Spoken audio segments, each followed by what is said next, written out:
ഓം സായിറാം. എല്ലാവർക്കും സായി കൃപാവാണിയിലേക്ക് സ്വാഗതം. ഇന്ന് ഞാൻ പറയാൻ പോകുന്നത്, നമ്മൾ ബാബയോടായി വയ്ക്കുന്ന ഓരോ പ്രാർത്ഥനയ്ക്കും ഓരോ ചോദ്യങ്ങൾക്കും നമ്മുടെ ഓരോ ആഗ്രഹത്തിനും നമ്മൾ മറന്നാലും ബാബ ഉറപ്പായിട്ടും നമുക്കതിനൊരു മറുപടി അല്ലെങ്കിൽ നമ്മുടെ ആഗ്രഹം സാധിച്ചു തരുന്നത് എല്ലാം ബാബ നമുക്ക് ചെയ്തു തരും എന്നുള്ളതിൻ്റെ വലിയൊരു തെളിവായ ഒരു അത്ഭുത ലീലയെക്കുറിച്ചാണ് കേട്ടോ. എല്ലാവരും കേട്ടിട്ടുണ്ടായിരിക്കാം ബയാജി ഭായിയെക്കുറിച്ച്.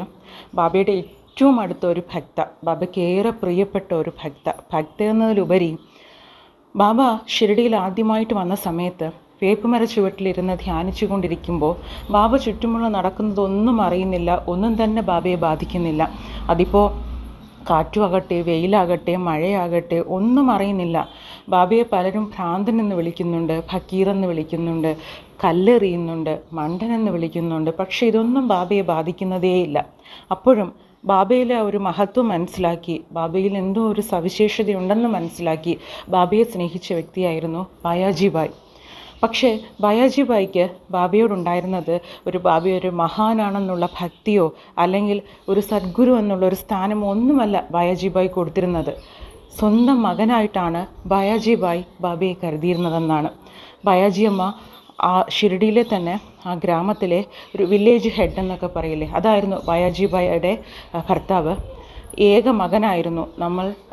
നമ്മുടെ സായി സച്ചരിത്രയിലുടനീളം വായിക്കുന്ന, ബാബയുടെ കൂടെ സ്ഥിരമുണ്ടായിരിക്കുന്ന, ബാബ ചേർത്ത് നിർത്തിയ ഭക്തനായ താന്തിയക്കോട്ടെ പട്ടേൽ ബയാജി അമ്മയുടെ മകനായിരുന്നു. ബയാജി അമ്മ ചെയ്തിരുന്നത് നമ്മൾ സായി സച്ചരിത്രയിൽ തന്നെ വായിച്ചിട്ടുണ്ട്.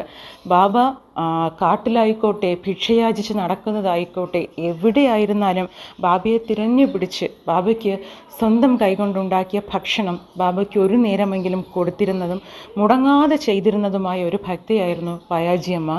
ബാബയെ സ്വന്തം മകനായിട്ട് കാണുകയും ബാബ തിരികെ അമ്മയെന്ന് വിളിക്കുകയും ചില സമയങ്ങളിൽ സ്വന്തം സഹോദരിയെപ്പോലെ പരിഗണിക്കുകയും ചെയ്തിരുന്ന ഒരു ഭക്തയായിരുന്നു ബയാജി അമ്മ. ഇതൊക്കെ ചെയ്യുമ്പോഴും തിരിച്ചൊന്നും പ്രതീക്ഷിച്ചിരുന്നില്ല ബാബയിൽ നിന്ന്. ബാബയുടെ അമിതമായൊരു വാത്സല്യം കൊണ്ട് ചെയ്യുന്നതായിരുന്നു. സ്വന്തം മകൻ ഒരു നേരം പോലും വിശന്നിരിക്കരുത് എന്നുള്ള ഒരു ചിന്ത കൊണ്ട് മാത്രം ബാബ എവിടെയായിരുന്നാലും തിരഞ്ഞു പിടിച്ച് താൻ കൊണ്ടുവന്ന ഭക്ഷണം ബാബ കഴിച്ചു എന്ന് ഉറപ്പുവരുത്താതെ ഒരിക്കലും മടങ്ങിയിരുന്നില്ല ബയാജി അമ്മ. അപ്പോൾ ബയാജി അമ്മയുടെ ഭക്തി ബാബയ്ക്ക് മനസ്സിലായിരുന്നു. ബാബയും ഒരമ്മയെപ്പോലെ കരുതിയിരുന്നു. കാരണം ബാബ എപ്പോഴും ഒരു കാര്യത്തിനോടും അമിതമായ താല്പര്യമോ ഒന്നിലും അമിതമായിട്ട് ക്ലോസ് ആവുകയോ ഒന്നും ചെയ്യാത്ത ഒരാളായിരുന്നു ബാബ. മെൻ്റലി ഒരുപാട് എല്ലാത്തിൽ നിന്നും ഡിറ്റാച്ച്ഡായി. ബാബ ഒരു മഹാനായതുകൊണ്ടായിരിക്കാം ബാബ പുറം ലോകങ്ങളിൽ നിന്നും എപ്പോഴും ഒഴിഞ്ഞ് തൻ്റേതായ ഒരു രീതിയിലായിരുന്നു ജീവിച്ചിരുന്നത്. അങ്ങനെയുള്ള ബാബ ഒരിക്കൽ പോലും ബയാജി ഭായ് അമ്മ കാണിക്കുന്ന ഈ ഒരു സ്നേഹത്തിനോ വാത്സല്യത്തിനോ ആ ഒരു ഭക്ഷണത്തിനോ ഒരിക്കലും തടസ്സം പറഞ്ഞിരുന്നില്ല. എപ്പോൾ ആ അമ്മ കൊണ്ടു കൊടുത്തിരുന്നാലും ആ ഭക്ഷണം കഴിക്കുകയും ആ അമ്മയോട് വല്ലാത്തൊരു സ്നേഹം കാണിക്കുകയും ഒക്കെ ചെയ്യുമായിരുന്നു ബാബ. ഇപ്പോൾ നമ്മൾ എല്ലാത്തിലും സെർച്ച് ചെയ്ത് നോക്കുന്ന സമയത്ത് ബാബയുടെ അമ്മയുടെ പേര് നോക്കുന്ന സമയത്തൊക്കെ ബയാജി അമ്മയുടെ പേരാണ് നമുക്ക് പലതിലും കാണാൻ സാധിക്കുന്നത്. അപ്പോൾ അത്രയും വിശ്വസ്തയായ, അത്രയും സ്നേഹം കൊടുത്ത ബയാജി അമ്മ ഒന്നും ബാബയോട് ആവശ്യപ്പെട്ടിരുന്നില്ല. പക്ഷേ ബാബ അമ്മയെ അനുഗ്രഹിച്ചത് ആ അമ്മയെ മാത്രമല്ല, അവരുടെ എല്ലാ തലമുറകളിലും ബാബയുടെ ഭക്തി കൂടെ തന്നെ ഉണ്ടായിരുന്നു എന്ന് മാത്രമല്ല, ആ അമ്മ ചെയ്ത ഒരു പുണ്യകർമ്മത്തിന് ബാബ ആ അമ്മയുടെ മകന് നൽകിയത് ഏറ്റവും വലിയൊരു അനുഗ്രഹമായിരുന്നു. ഒന്ന്, ബാബയെ മാമ എന്ന് വിളിച്ചിരുന്ന ഒരേ ഒരു വ്യക്തി താന്തിയക്കോട്ടെ പട്ടേലായിരുന്നു.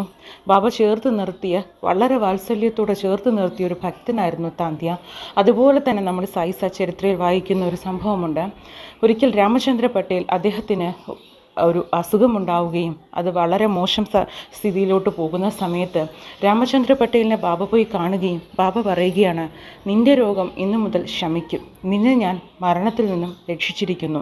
പക്ഷേ എൻ്റെ ഭയം മുഴുവൻ താന്തിയെക്കുറിച്ച് ഓർത്തിട്ടാണ്, കാരണം താന്തിയുടെ മരണം അടുത്തിരിക്കുന്നു. അതുപോലെ തന്നെ രാമചന്ദ്ര പട്ടേലിനോട് ബാബ പറഞ്ഞു, നീ ഈ കാര്യം ഒരിക്കലും നമ്മളല്ലാതെ മറ്റൊരാളോടും നീ ഇത് പറയരുതെന്ന് പറയുന്നുണ്ട്. പക്ഷേ മനുഷ്യരായ നമ്മൾക്ക് ഒരു കാര്യം മറ്റൊരാളോട് പറയരുതെന്ന് പറയുന്ന കാര്യമായിരിക്കും നമ്മളെപ്പോഴും മറ്റൊരാളോട് ഷെയർ ചെയ്യാൻ തീരുമാനിക്കുന്നത്, അല്ലേ? അങ്ങനെ രാമചന്ദ്ര പട്ടേൽ ആ കാര്യം തൻ്റെ ഉറ്റ സുഹൃത്തായ ബാലശിംബിയെ അറിയിക്കുകയും ഇവർ രണ്ടുപേരും താന്തിയെക്കുറിച്ച് ആലോചിച്ച് വല്ലാതെ ഭയപ്പെടുകയും ചെയ്യുന്ന ഒരു സമയം. അങ്ങനെ ബാബ പറഞ്ഞതുപോലെ താന്തിക്ക് അധികം സമയം പോകാതെ അസുഖം ബാധിക്കുകയും വളരെ മോശം സിറ്റുവേഷനിലോട്ട് പോകുകയും, എന്നാൽ സംഭവിച്ചത് എന്താണ്? താത്യാക്കോട്ടെ പട്ടേലിൻ്റെ മരണത്തിൽ നിന്നും ബാബ രക്ഷിക്കുകയും സ്വയം ബാബ തന്നെ മഹാസമാധിയാവുകയും ചെയ്തു അല്ലേ. അപ്പോൾ ബാബ കൊടുത്തൊരു സത്യവാക്കെന്ന് വേണം പറയാൻ ബായാജി അമ്മയ്ക്ക്. കാരണം ബായാജി അമ്മ തൻ്റെ അവസാന കാലത്ത് ബാബയോട് ആവശ്യപ്പെട്ടത്, എനിക്ക് ഏക ആശ്രയം എൻ്റെ മകൻ മാത്രമാണ്, അതുകൊണ്ട് തന്നെ എൻ്റെ മരണശേഷം എൻ്റെ മകൻ ഒരിക്കലും ഒറ്റപ്പെട്ടു പോകരുത്. അപ്പോൾ ബാബ ബായാജി അമ്മയ്ക്ക് കൊടുത്തൊരു വാക്കായിരുന്നു, എൻ്റെ ജീവൻ കളഞ്ഞും ഞാൻ നിങ്ങളുടെ മകനെ രക്ഷിക്കുമെന്നുള്ളത്. അത് ബാബ കൊടുത്ത സത്യവാക്ക്. ബാബ ഉറപ്പായിട്ടും അത് എന്താണ്, ബാബ അത് ഓർത്തു വയ്ക്കുകയും സമയമായപ്പോൾ ബാബ അതിൻ്റെ കടം വീട്ടുകയും ചെയ്തു എന്നുള്ളതാണല്ലേ. കാരണം ഇത് പറയുന്ന സമയത്തൊക്കെ മനസ്സിലൊരു ഭാരമില്ലാതെ നമുക്ക് ആ കഥ പറയാൻ പറ്റില്ല. പല കഥകളും, ബാബയുടെ പല കഥകളും നമ്മളിന്ന് പറയുന്ന സമയത്ത് ഇങ്ങനെയുള്ളൊരു മഹാന്, ഒരു സദ്ഗുരുവിനെ നമുക്ക് ബാബ എന്ന് വിളിക്കാനും നമ്മുടെ കാര്യങ്ങൾ പറയാനും സാധിക്കുന്നുണ്ടെങ്കിൽ നമ്മൾ എത്രത്തോളം ഭാഗ്യം ചെയ്തവരായിരിക്കും അല്ലേ. അതുകൊണ്ട് ഒരിക്കലും ബാബ നമ്മളോട് ഒന്നും ആവശ്യപ്പെടുന്നില്ല. ആത്മാർത്ഥമായ ഭക്തി മാത്രമേ ബാബ നമ്മളിൽ നിന്നും ആവശ്യപ്പെടുന്നുള്ളൂ.